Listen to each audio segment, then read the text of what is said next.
ગામની અંદર અમારા કોળી સમાજની દીકરી રાધિકાબેનનું કોઈ અસામાજિક તત્વ દ્વારા જેમની કરુણ હત્યા કરવામાં આવી હતી, એટલે એ આરોપીઓના અમારા નળકાંઠા કોળી યુવા સંગઠન દ્વારા મેં આવેદનપત્ર દ્વારા સરકારશ્રીને જાણ કરીએ છીએ કે આરોપી આમાં છટકવો ના જોઈએ, તાત્કાલિક ધોરણે આની ઉપર કાયદેસરની કાર્યવાહી કરી અને આરોપીને ફાંસી મળે એવી અમે આપને અપીલ કરી રહ્યા છીએ. અને જો આમ નહીં કરવામાં આવે તો ગાંધી ચિંધ્યા રસ્તે અમે આંદોલન કરવા પણ તૈયાર છીએ. ટૂંક સમય પહેલા જે અમારા સુરેન્દ્રનગર જિલ્લામાં ત્રિપલ્ય મર્ડર કેસ થયો, તો વારંવાર અમારી સમાજ ઉપર આ કઈ રીતના અત્યાચાર થઈ રહ્યા, તો તાત્કાલિક ફાંસી અમારી સજા કરવામાં. પહેલાં તો જય હિન્દ જય ભારત. અમે શ્રી નળકાંઠા કોળી યુવા સંગઠન દ્વારા મામલતદાર સાહેબશ્રીને આવેદનપત્ર પાઠવાયા હતા કે જે ટૂંક સમયની અંદર અમારા ભાવનગર જિલ્લાની અંદર સિહોર તાલુકાનું વરલ ગામ છે, ત્યાં એક રાધિકાબેન શાંતિલાલભાઈ બારૈયા નામની દીકરી જે કોઈ અસામાજિક તત્વોએ જેમની કરુણ છરી દ્વારા હત્યા કરવામાં આવી છે.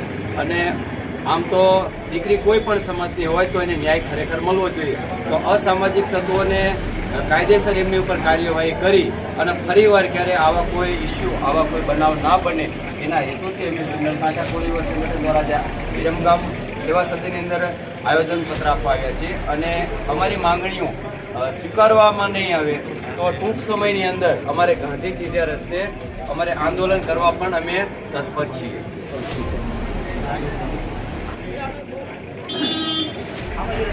જય હિન્દ જય ભારત જય સંવિધાન.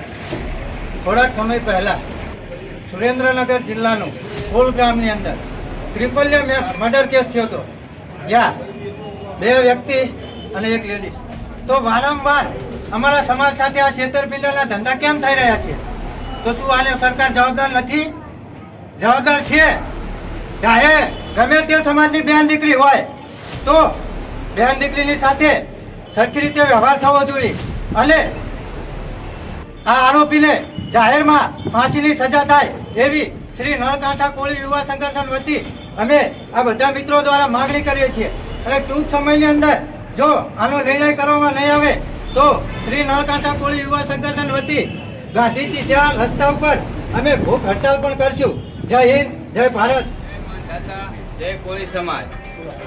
સિહોર તાલુકાની અંદર વરલ ગામની અંદર કોળી સમાજની દીકરી રાધિકાબેનને છરીના ઘા દ્વારા જે દુઃખદ હત્યા કરવામાં આવી છે, તો તેના આરોપીને ફાંસીની સજા થાય અને ભવિષ્યમાં આપણી બેન દીકરીઓ સાથે કોઈ પણ રીતે આ રીતના ચેડા ના થાય તે માટે આજે શ્રી નળકાંઠા કોળી યુવા સંગઠન દ્વારા વિરમગામ સેવા સદનની અંદર આવેદનપત્ર આપવામાં આવ્યું છે. અને સરકારશ્રી દ્વારા ભવિષ્યમાં આવા પગલાં આવા જે દુર્ઘટના બની છે એ ના બને એ માટે દરેક વ્યક્તિને પૂરતી સુરક્ષા મળી રહે અને આવા આરોપીઓને ફાંસીની સજા થાય, જેથી ભવિષ્યમાં આવી ઘટનાઓ ના ઘટે એ માટે સરકારશ્રીને નિવેદન પાઠવું.